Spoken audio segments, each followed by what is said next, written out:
know in my last review I sounded like my dog had died, but that was because I was filming too early. I also looked like that maybe I had come down with a mild case of laryngitis or something. Yeah, so just don't film when it's too early in the morning and you haven't had your coffee yet. It's truly a terrible idea. Don't do it. So anyway, here's my review for Avatar: The Last Airbender, Book 3. Let's talk about the negatives. The Southern Raiders episode where Katara is on this vengeful field trip with Zuko to go kill the person that killed her mother. Before she leaves, Sokka kind of questions her as to whether the being vengeful is a good thing and whether or not that's really productive. She just snaps at him and says, "Then you didn't love her the way I did." Which is a really atrocious thing to say to somebody. I can see maybe why she would say something like that in the moment, but she would have apologized right after saying it, and she didn't apologize later. So I didn't like that at all. It doesn't fit in Katara's personality. Katara popped out in the background during the last Agni Kai between Zuko and Azula. I don't know why she was there. Azula tries to take a cheap shot at Katara, and then Zuko jumps in and saves her. "This is all my fault." Yeah, it kind of is. I don't know why she was there. It's not a huge deal, but I don't know why she was there. I don't know what she was thinking. One other thing is the Painted Lady episode. At the very end, the actual Painted Lady shows up for the last 3 seconds of the episode. And I was like, wait, what? If she's real, why didn't she help these people before now? I don't understand. It just seemed kind of randomly thrown in. It just made it confusing when it didn't need to be confusing. But other than that, that's it. That's really all the negative things I have to say about Book 3. There's not much there. It's pretty nitpicky, but that's all I've got. So let's move on to the positives. Oh my gosh, there are so many positives to Book 3. It is by far the best book of the whole series. Just the whole show got progressively better. The writing is just amazing, and the animation gets better. The effects are so cool. I really enjoyed how Aang woke up on a Fire Nation ship. Like, that's startling to the audience, that's startling to him. And it's a great way to start the series. I really like the Day of the Black Sun. The good guys are giving it their all, and they're gonna go invade the Fire Nation. What's really amazing is that they failed. And usually shows, they give you the feeling that the good guys are the underdogs, but you never really see the good guys lose. But this battle they lost. It takes a lot to admit defeat. Hop on your flying bison and leave. Leave a whole bunch of people behind. I thought that was a really well done two-parter. The beach episode was such a good episode. I'll get more to specifics about that later. Ty Lee and May, good writing there.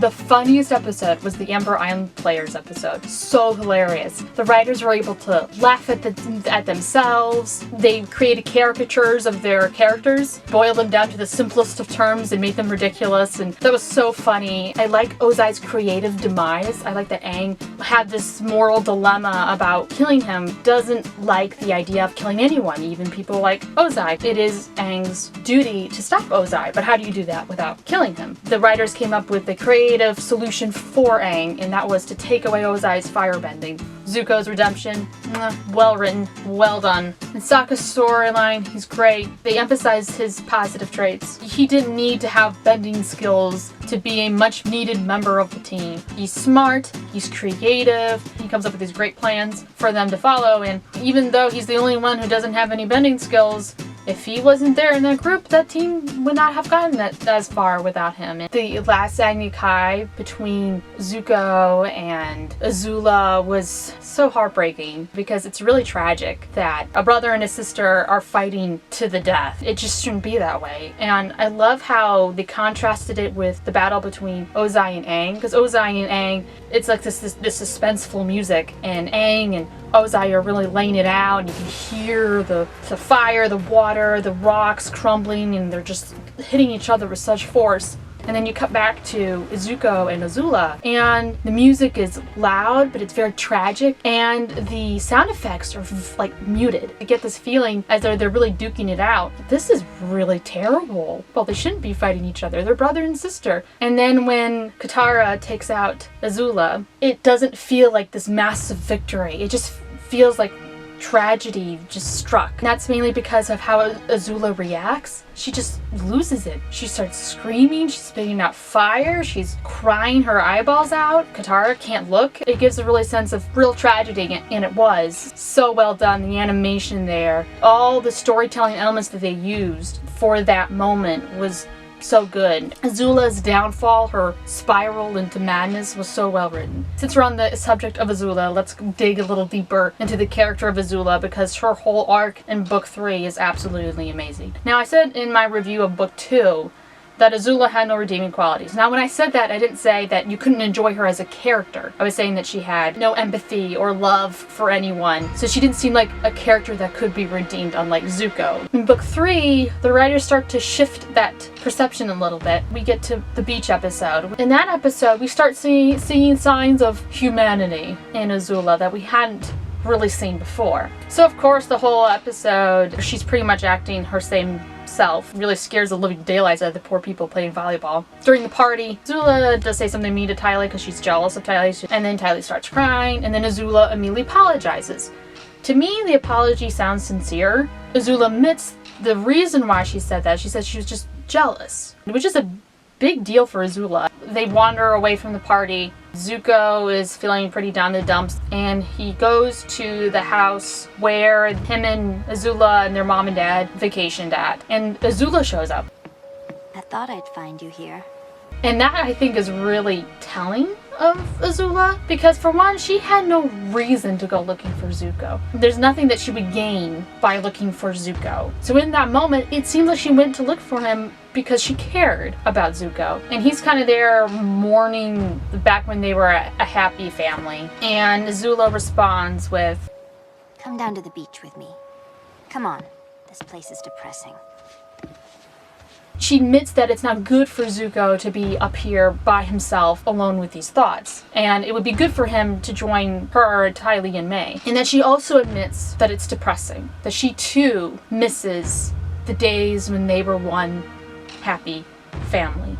She misses when her mother was around. That moment, that brief little moment, we get a glimpse into Azula behind that fiery wall that she puts up, that she too is hurting a little bit. She and Zuko go back to the fire. I could sit here and complain how our mom liked Zuko more than me, but I don't really care. My own mother thought I was a monster. In that brief moment, you could see in her eyes, it did bother her. It really did. And then she covers it up with, She was right, of course, but it still hurt. she's playing it for humor in that moment. You can tell that it still bothered her. She was deeply affected and deeply hurt that she believed that her mother did not love her and believed that she was a monster. Immediately puts up that wall back up because she was vulnerable for a second, and she's like, no, I can't do that.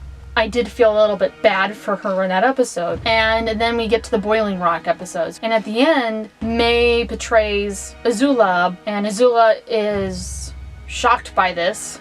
So then they're gonna fight each other. Tylee jumps in, she takes out Azula, and after that, Azula was never the same. Azula, within the final 4 episodes, Azula and her dad have this exchange, and Azula gets upset. She wanted to go into this great battle with him, fight these people, and have this great victory for the Fire Nation and for her dad. And he says no. Her reaction is a little sad because it feels more like she wanted to be there with him in a father-daughter type of sense, that she cared about her father's approval. And I think that was the final straw. May and Tylee started to make her snap.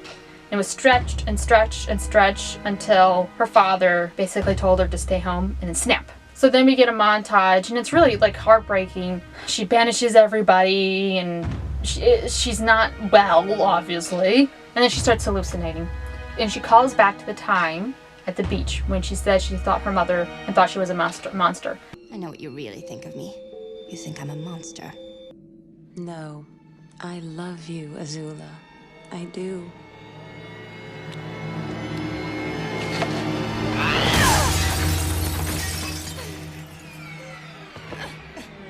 It's interesting because that hallucination is like Azula talking to herself. It's as if Azula always knew deep down inside that her mother loved her, that her mother did not think that she was a monster. I guess maybe knowing that her mother unconditionally loved her kind of broke her a little bit, and she kind of admits that to herself in that scene. After that fight, she completely loses it. She's such a heartbreaking image. She's a child. She needs help. Part of me wanted someone to desperately to go over there and hug her. Underneath that exterior that she had built up inside, she was this broken child who was just desperately crying out for love. Her spiral to menace did not feel too fast. It did not feel forced. It was just so well written. The head writer actually had in mind that Azula would be redeemed. He mentioned this in his tweet. Here it is. You can read it for yourself. Obviously, her road to redemption would be a lot harder and a lot more tough than Zuko's, but I would have redeemed Azula by the end. And one of the reasons for that is because I think from the writer's perspective of the show, Zuko was never really the villain. And even Azula was never really the villain. It was Ozai. Ozai was the true evil in this show, because Ozai was their father, and he messed them up bad. So I think from the writer's perspective, Ozai is the true villain. And if that's the case, and Ozai is like the depiction of pure evil, I would redeem Azula, because if Azula is not redeemed, it feels like in some way Ozai wins. I feel like you can't have that. In your story, you can't let the pure evil people in some way win. Azula should be redeemed so that in no way does Ozai win. There is no reward in being that pure evil. I will say this though, that I do think Azula should still be punished for her crimes against humanity. She was a willing party, but she is 14, so give her a second chance in life. In book 2, Iroh is trying to take over Ba Sing Se, and that was his great failure. But at the end, he saves Ba Sing Se. Great little arc for him there. And it's just like Sokka is a great character. I think he's underappreciated. But like these main cast of characters, Aang, Sokka, Toph, Katara, Azula, Zuko, Iroh. It's amazing how well written these characters are and how real they feel. From the Avatar team to the villains to the small side characters, they just all have their own distinctive personality, and it's a great watch. Such great writing. It's difficult to have that many different characters and have such distinct personalities. The animation is incredible. The effects are incredible, and I think that's all I have to say about it. There's just so many positive things that I could just go on forever, so I'll just move on to the predictions. I was right about my first one. I was wrong about the other 3. I briefly thought Zuko would teach Aang firebending, but I thought Iroh makes more sense because he's a more calm guy, and he seems like a more mentor type of role. But I think in the end it was better that Zuko did it. So, and Azula doesn't die. I was partially right that Katara is ignorant of Aang's affections until book 3. I don't think she knew that he liked her until book 3. I think, but they definitely become a couple at the end, which I'm here for that. I thought they should be together in the end. I think they're a really good match for each other. I predicted May and Ty Lee would live. I was correct about that. I predicted that Azula dies within the last 2 episodes. Had her demise within the last 2 episodes, but she didn't die. I said that Zuko kills Azula. That did not happen. Zuko fights Azula. But I was right about kind of the circumstances that Zuko would take on Azula. May helps Zuko and Iroh escape. Well, I was right in the way that May helps Zuko out. She didn't help him out of the Fire Nation. She just kind of helped him out of a Fire Nation prison. She didn't help Iroh at all. Iroh didn't need help. Kind of right about it. I was like half right about that. And that 5th prediction is Iroh is after the Fire Nation, refuses, opens tea shop, and gives Fire Lord title to Zuko.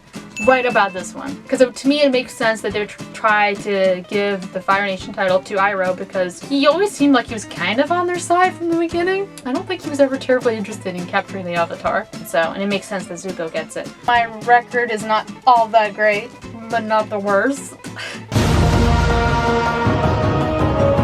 My overall rating, if it's possible, I like to give this 11 out of 10 stars. Book 3 is amazing. I thought book 2 was really good. Avatar is one of those few shows where all 3 books are really good, and I would sit and watch like all the episodes all over again. It's the best animated series I've ever seen. I enjoy these type of animated shows where you can enjoy them when you're 8 years old, but even as an adult for the first time watching it, it's a great show. It's one of my favorite shows, I think. I love how they didn't talk down to anybody. That kids could understand it and love it, and they do. And adults can watch it and love it too. You shouldn't shy away from it just because it's animated. All because it's animated doesn't mean it's only for little children. And all because it's animated doesn't mean it can't be deep. If you're an adult and you've never watched it before, watch it. You will not be disappointed. I think these people put their heart and soul into it, even though Nickelodeon was like, it's for 8-year-olds. And the writers are like, well, yes but no. Give it a watch. You'll not be disappointed.